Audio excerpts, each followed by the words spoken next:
വേദിയിലെ വിശിഷ്ടാതിഥികളെ, സുഹൃത്തുക്കളെ, സഹോദരി സഹോദരന്മാരെ, ഇവിടെ സലീം മാഷ് പറഞ്ഞതുപോലെ തന്നെ ഞാൻ പി ടി 2003 ഫെബ്രുവരി 9 മരിച്ചത്.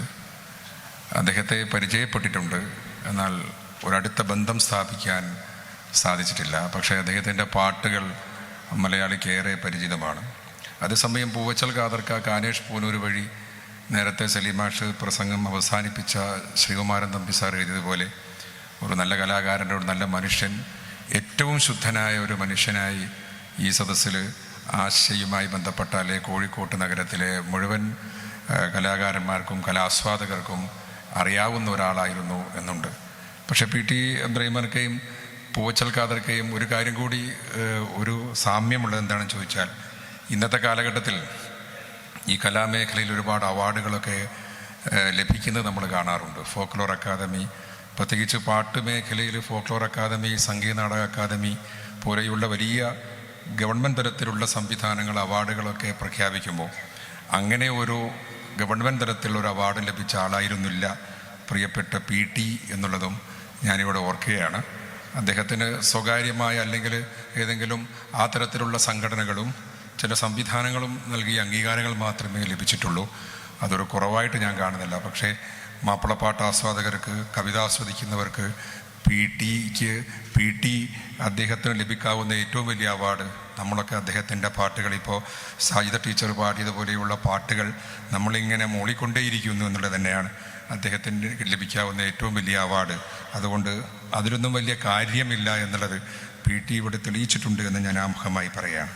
പി ടി നമുക്കറിയാം ഒരു പ്രഗത്ഭനായ കവിയാണ്. ഒരു കാലഘട്ടത്തിൽ 1970-80 കാലഘട്ടങ്ങളിൽ ചന്ദ്രികയും അതുപോലെയുള്ള നമുക്കേറെ, അല്ലെങ്കിൽ മാതൃഭൂമി പോലെയുള്ള നമ്മുടെ പത്രപ്രസിദ്ധീകരണങ്ങളിൽ കവിത എഴുതിയാണ് അദ്ദേഹത്തിൻ്റെ കലാജീവിതം ആരംഭിക്കുന്നത്. ഒരു വേള വടകരയിൽ കടത്തനാട് പ്രദേശത്ത്, കടത്തനാടൻ എന്ന പേരിൽ അദ്ദേഹം കവിതകൾ എഴുതിയിട്ടുണ്ട്. ജീവിച്ചത് കൊണ്ടാവാം മാപ്പിളപ്പാട്ടിൻ്റെ തലത്തിലേക്ക് അദ്ദേഹം ഉയർന്നത്. പ്രിയപ്പെട്ട എം കുഞ്ഞി മൂസക്കയെ പോലെ, പ്രിയപ്പെട്ട എരഞ്ഞോളി മൂസക്കയെ പോലെ, അല്ലെങ്കിൽ വി ടി കുമാരൻ മാഷ പോലെയുള്ള ആളുകളുടെ ബന്ധം, കൃഷ്ണദാസ് മാഷ പോലെയുള്ള ആളുകളുമായുള്ള ബന്ധം, ഇതൊക്കെ അദ്ദേഹത്തിന് മാപ്പിളപ്പാട്ടിലേക്ക് വഴി തെളിയിച്ചിട്ടുണ്ട്. നമ്മുടെയൊക്കെ ഒരു കാലം 80-കൾ അല്ലെങ്കിൽ 70-കളുടെ അവസാനം മുതൽ 80-കൾ വരെയുള്ളൊരു, അല്ലെങ്കിൽ ആ 80-കളിൽ നിന്ന് പറയാവുന്ന കാലഘട്ടത്തിൽ പാട്ട് ആസ്വദിച്ചത് കൂടുതലും റേഡിയോയിലൂടെ, ആകാശവാണിയിലൂടെ. ഗൃഹാതുരമായ അനുഭവമാണ്.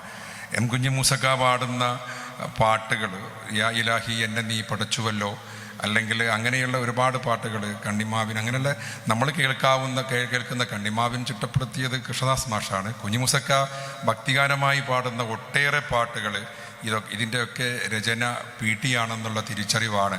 അത്രയ്ക്ക് ഹൃദ്യമായ പാട്ടുകൾ, നമ്മുടെ ചായ മക്കാനികളിൽ നിന്ന് കേൾക്കുന്ന, ഗ്രാമഫോൺ റെക്കോർഡിൽ നിന്ന് കേൾക്കുന്ന മനോഹരമായ പാട്ടുകളൊക്കെ എഴുതിയത് പി ടിയാണ്.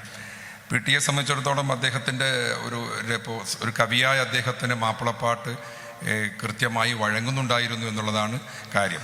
സാധാരണ നമ്മൾ ഈ മാപ്പിളപ്പാട്ടിനെ കുറിച്ചുള്ള ചർച്ചകളിൽ, എഴുത്തുകളിലൊക്കെ എപ്പോഴും സജീവമായി ഇടപെടുന്ന ഒരു വിഷയമാണ് ഇതിൻ്റെ പ്രാസനിയമങ്ങളും വിഷയവും.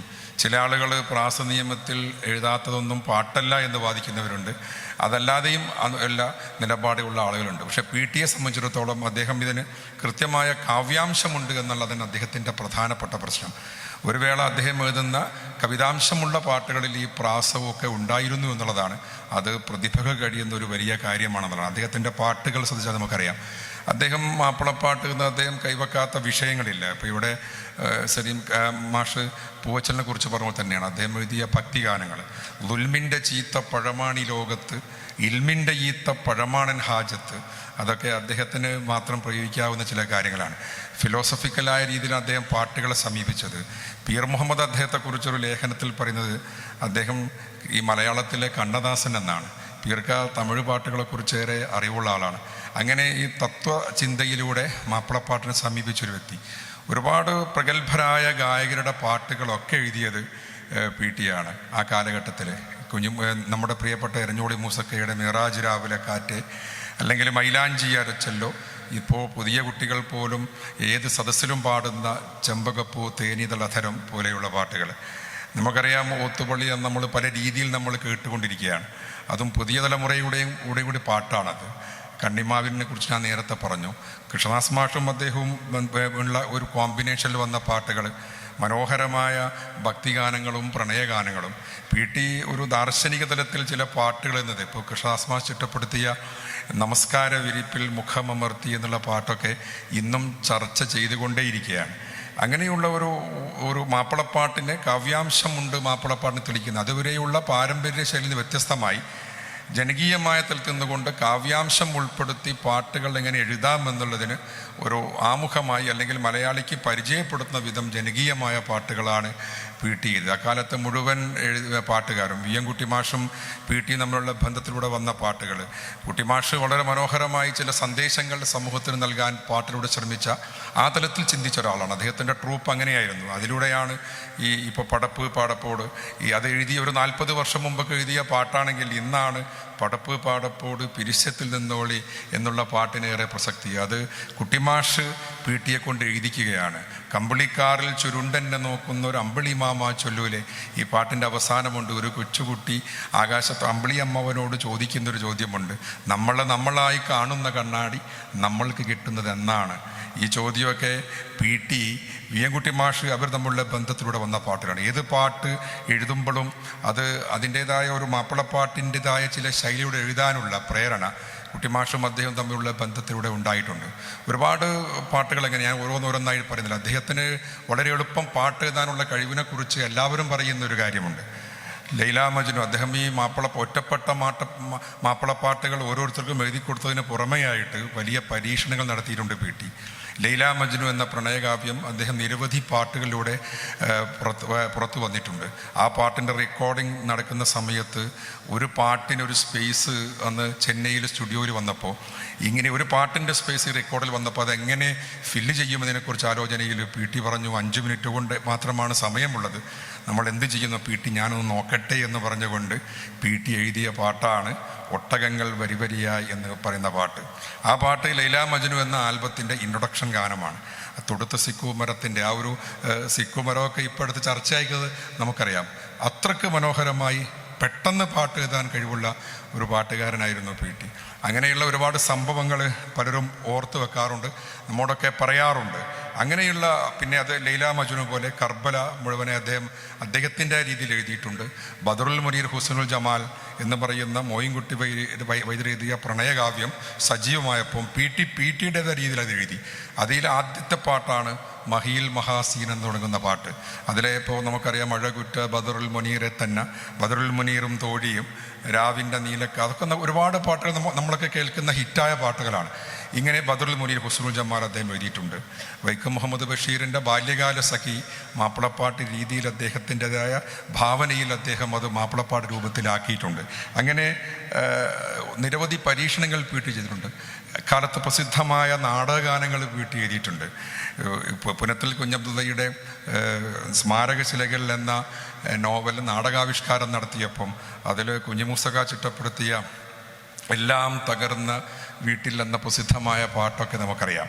അതൊക്കെ ഇപ്പോഴും നമ്മുടെ ഇടയിലുള്ള പാട്ടുകളാണ്, പക്ഷെ അത് നാടകഗാനമാണെന്ന് നമുക്കറിയില്ല. എല്ലാ കല്യാണ വീടുകളും പാടിക്കൊണ്ടിരിക്കുന്ന ഏറ്റവും ജനകീയമായ ചില പാട്ടുകളുണ്ട്. സ്വർഗീയ സുഖം ബെഞ്ചാമരം വീശുന്ന പാട്ട്.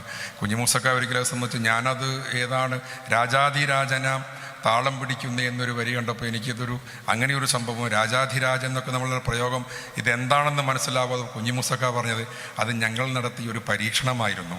ഇബ്രാഹിമിൻ വദ്ഹം എന്ന സൂഫി വര്യൻ്റെ ചരിത്രം മാപ്പിളപ്പാട്ട് രൂപത്തിലാക്കുന്നതിനുള്ള ഒരു ശ്രമം നടത്തിയപ്പോൾ അതിലെ ചില പാട്ടുകൾ ഞങ്ങൾ എഴുതിയിരുന്നു.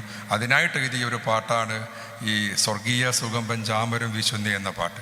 അങ്ങനെ മാപ്പിളപ്പാട്ട് വെച്ച് അദ്ദേഹത്തിൻ്റെ രീതിയിലുള്ള ഒരുപാട് സംഭാവനകൾ മറ്റുള്ള കവികളിൽ നിന്ന് വ്യത്യസ്ത ഒരു ട്രെൻഡ് തന്നെ രംഗത്ത് കൊണ്ടുവന്നിട്ടുണ്ട് PT.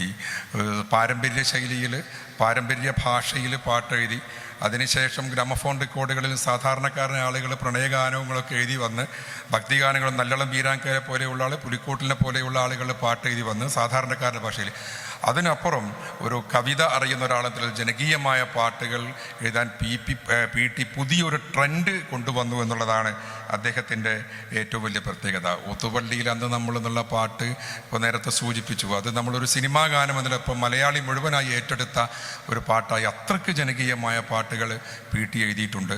ഞാൻ കൂടുതൽ സംസാരിക്കുന്നില്ല. PT പാട്ടുകൾ ഞാൻ ഈ സംസാരിക്കുമ്പോഴും നമ്മൾ ഇന്നും നാളെയും ഇന്നലെ കേട്ടതും ഇന്ന് കേൾക്കുന്നതും നാളെ കേൾക്കാനിരിക്കുന്നു. പ്രിയപ്പെട്ട ബാപ്പു വെള്ളിപ്പറമ്പ്, കാനേഷ് പൂനൂർ, ബാപ്പു അവാർഡ്, പുലിക്കോട്ടിൽ ഹൈദരി പോലെ ഒരുപാട് കവികളുണ്ട്. അവരൊക്കെ എപ്പോഴും പറയാറുണ്ട്, PT-യും SA ജമീലിനെ പോലെയുള്ള പ്രതിഭകൾ ഞങ്ങളുടെ തൊട്ട് മുമ്പുള്ള തലമുറയിൽ അവരൊക്കെ ജനകീയമാക്കിയ ഒരു തട്ടകത്തിൽ നിന്നാണ് മാപ്പിളപ്പാട്ട് ഇന്ന് നിൽക്കുന്ന സജീവതയിൽ നിൽക്കുന്നത്. അതിന് ഏറ്റവും മുമ്പിൽ നിന്ന ഒരു കവി എന്നുള്ള നിലക്ക് PT-യെ മാപ്പിളപ്പാട്ട് ലോകം എന്നും ഓർക്കും, മലയാള സാഹിത്യ സംഗീത ലോകം എന്നും ഓർക്കും. അത്രയ്ക്ക് മനോഹരമായ നീലദർപ്പണം പോലെ ഇവിടെ നേരത്തെ പാറക്കടവ് സൂചിപ്പിച്ചു, അങ്ങനെയുള്ള ഒരുപാട് കവിതാ സമാഹാരങ്ങൾ എഴുതിയിട്ടുണ്ട്. കറുത്തമുത്ത് എന്ന ബിലാലിൻ്റെ ഒരു ചരിത്രം അദ്ദേഹം എഴുതി പ്രസിദ്ധീകരിച്ചിട്ടുണ്ട് മാപ്പിളപ്പാട്ടിൻ്റെ ഇശലുകളിൽ. വ്രതഗീതങ്ങൾ എന്ന് പറഞ്ഞ് നോമ്പ് 1 മുതൽ 30 വരെയുള്ള ദിവസത്തേക്ക് ഓരോ ദിവസത്തേക്ക് മാപ്പിളപ്പാട്ടിൻ്റെ ഇനത്തിൽ അദ്ദേഹം പാട്ട് രൂപത്തിലാക്കി പുസ്തകമായി പ്രസിദ്ധീകരിച്ചിട്ടുണ്ട്. അത്രയ്ക്ക് ഈ മേഖലയെ സജീവമാക്കി ഒരാളാണ് PT-യെ നമ്മൾ ഓർക്കാൻ പലപ്പോഴും മനസ്സിൽ കൊണ്ട് നടന്ന